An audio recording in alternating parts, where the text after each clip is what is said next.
Tapi setelah saya lihat presentasi pengaduan tahun 2022 ini, kok di Papua itu hanya cuma 2, sedangkan korupsi besar-besaran itu di Papua loh. Ya, korupsi besar-besaran dana desa itu di Papua, Pak.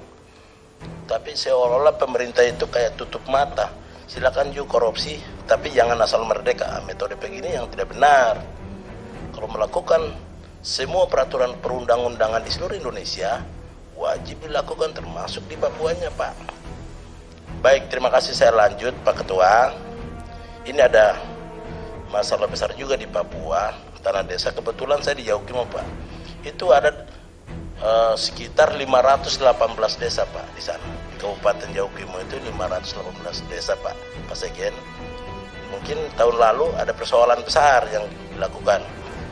Undang-Undang Nomor 6 Tahun 2014 itu memberikan kewenangan kepada kepala desa, dia sebagai pengguna anggaran untuk dana desa ini. Tapi sampai sekarang itu khusus untuk di Papua itu ada kepentingan-kepentingan sehingga undang-undang ini ditabrak. Nah, ini yang saya lihat dibiarkan. Contoh di Yaukimo itu sampai hari ini realisasi dana desa itu hanya dibagi-bagi di pinggir jalan. Sedangkan ada mekanisme-mekanisme dan peraturan-peraturan ini berlaku untuk semua rakyat Indonesia termasuk di Papua. SPP-nya belum diambil, dananya dibagi. Nah, ini yang kita beberapa waktu lalu, tahun lalu ya, mungkin Pak Sekjen dengar informasi, persoalan ini juga pernah kita bicarakan di sini ya. Tapi sampai hari ini belum tuntas. Tapi ini korupsinya besar, itu jumlah desanya besar, uangnya besar pula. Nah ini, nah coba ini evaluasi total antara Kementerian PDT dengan Menteri Dalam Negeri agar supaya pemerintahan ini benar jalan. Jadi konsisten, konsekuensi untuk peraturan perundang-undangan seperti ini betul-betul diterapkan.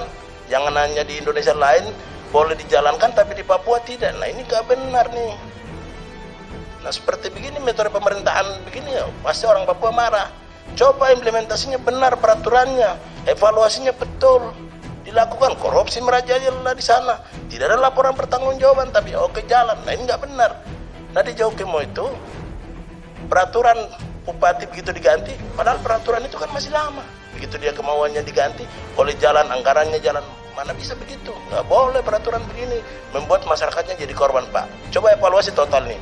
Ini sampai hari ini mereka sudah menang di Pengadilan Tinggi Jayapura agar supaya kembalikan ke beberapa SK yang dari Bupati Lama, tapi ini dananya dibagi, SPP-nya belum diambil, langsung dananya jalan. Itu peraturan dari mana? Ini nggak benar nih.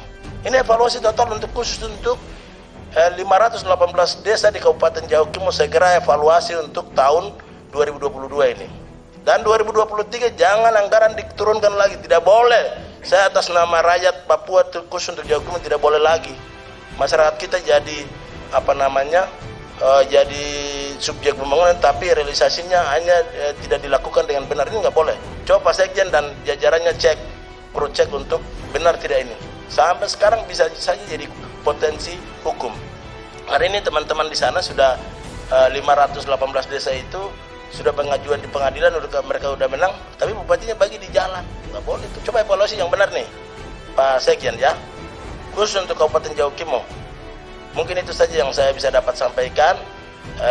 Lebih lanjutnya saya mohon maaf Pak Sekjen, tapi coba evaluasi benar antara Kementerian PDT kita dengan Kementerian Dalam Negeri, karena ini sudah lama ya Pak. Coba cek lagi ya, setahun lalu kita akan bicarakan. Mungkin itu saja yang saya sampaikan, tapi dalam laporan Bapak ini hanya pengaduan di Papua itu hanya cuma 2. Di mana itu 2-nya? Coba jelaskan juga dong. Papua secara keseluruhan itu korupsinya besar-besaran Pak Ketua. Semua korupsi habis itu. Tapi mana ada pemerintah mau tegakkan? Tidak ada yang ditegakkan. Coba evaluasi benar, supaya pemerintahan ini jalan yang benar. Terima kasih. Assalamualaikum warahmatullahi wabarakatuh.